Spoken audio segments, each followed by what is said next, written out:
Todos bem-vindos, bem-vindas ao canal do GEB, Grupo Espírita Eurípides Barçanufo de Itaúna, Minas Gerais.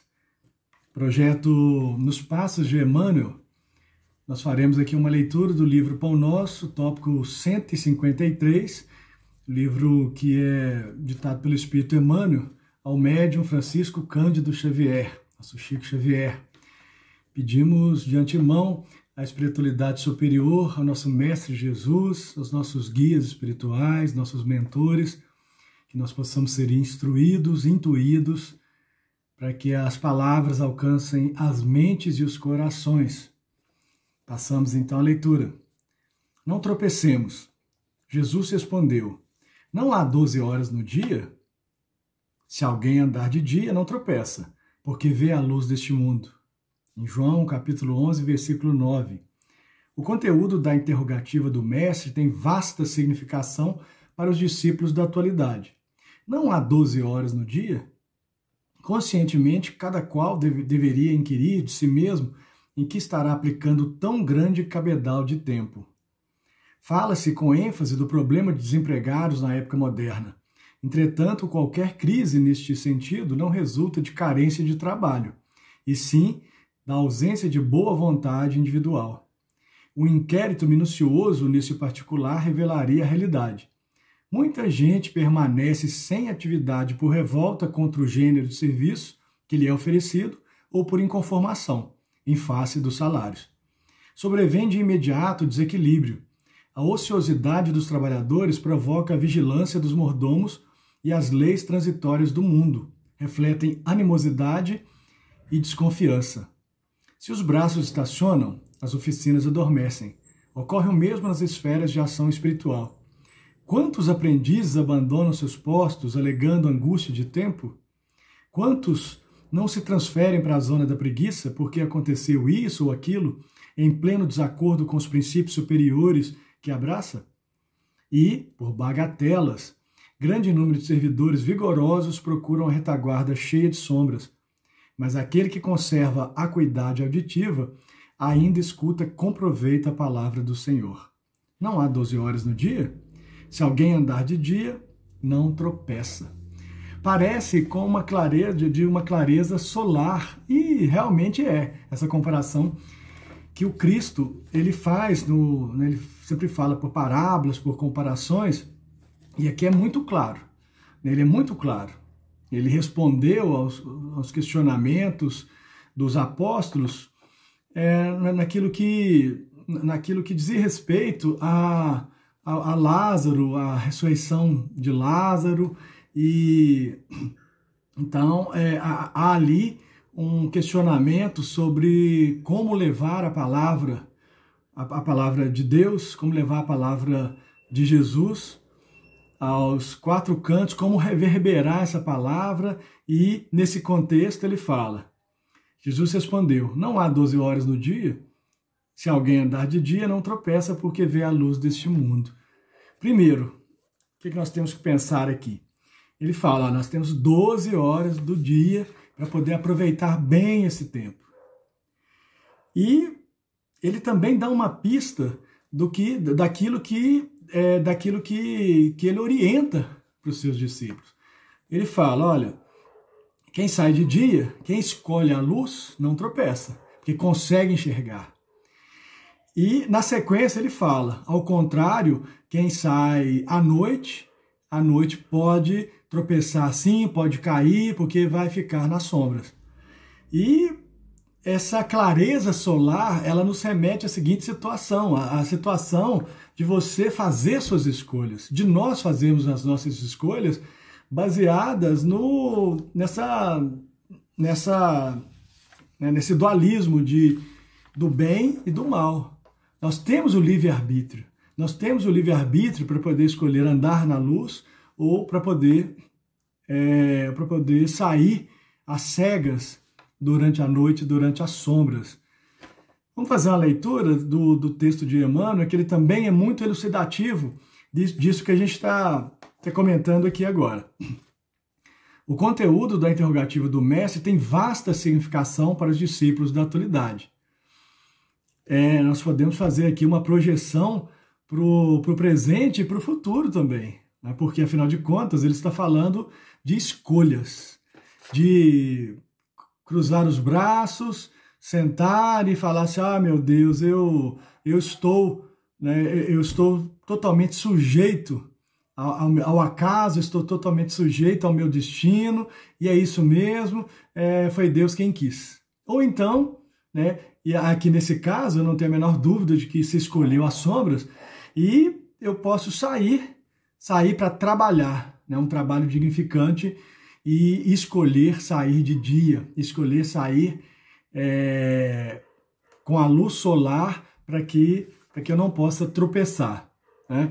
E se eu tropeçar, eu tenho condições de levantar, porque afinal de contas eu estou na luz, levantar e seguir adiante, né? Então essa metáfora, essa comparação da luz e das trevas, ela é bem clara. E o Emmanuel faz um complemento muito interessante sobre trabalho e ociosidade. Vamos ver. O conteúdo da interrogativa do mestre tem vasta significação para os discípulos da atualidade, para o presente. Não há 12 horas no dia, nós não temos um dia inteiro pela frente. Conscientemente, cada qual deveria inquirir de si mesmo em que estará aplicando tão grande cabedal de tempo. Fala-se com ênfase do problema de desempregados na época moderna. Olha como é atual, né? Entretanto, qualquer crise nesse sentido não resulta da carência de trabalho, e sim da ausência de boa vontade individual. Um inquérito minucioso nesse particular revelaria a realidade. Muita gente, ele não fala de todo mundo, vamos deixar bem claro. Não são todas as pessoas ociosas, desempregadas, que estão fazendo isso por escolha, claro, ele fala muita gente. Muita gente permanece em atividade por revolta contra o gênero de serviço que lhe é oferecido ou por inconformação em face dos salários. E é interessante demais esse ponto, porque a gente vê muita gente mesmo ao nosso redor mesmo, nas nossas, muitas vezes nas nossas famílias aqui, mais próximo, bem próximos das nossas vidas, que se veem, muitas vezes, se veem maiores do que realmente são, que, afinal de contas, não, isso aqui eu não aceito, eu não trabalho em tal, eu não exerço tal função, esse trabalho não serve para mim, eu sou muito maior que ele, e às vezes prefere ficar à toa do que enfrentar certos trabalhos, né? Isso aqui vai ser um desafio, eu vou conseguir vencer o tempo, as condições de trabalho, e vou superar isso daqui, vai ser uma experiência para mim. Mas a gente sabe que para muita gente não é bem assim.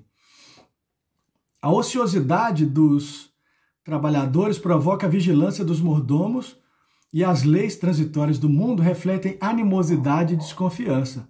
Se os braços estacionam, as oficinas adormecem. Ocorre o mesmo nas esferas de ação espiritual. E aqui eu vou dizer algo que pode parecer polêmico, mas a gente percebe, tanto no mundo material, quanto no mundo espiritual, a gente percebe que há muito trabalho. Há muito trabalho e, muitas vezes, poucos trabalhadores. Ocorre o mesmo nas esferas de ação espiritual. Quanto os aprendizes abandonam seus postos, alegando angústias de tempo? Quantos não se transferem para a zona da preguiça porque aconteceu isso ou aquilo? Não, hoje eu não vou na casa espírita, hoje eu não vou lá no templo, hoje eu não vou na igreja, eu prefiro...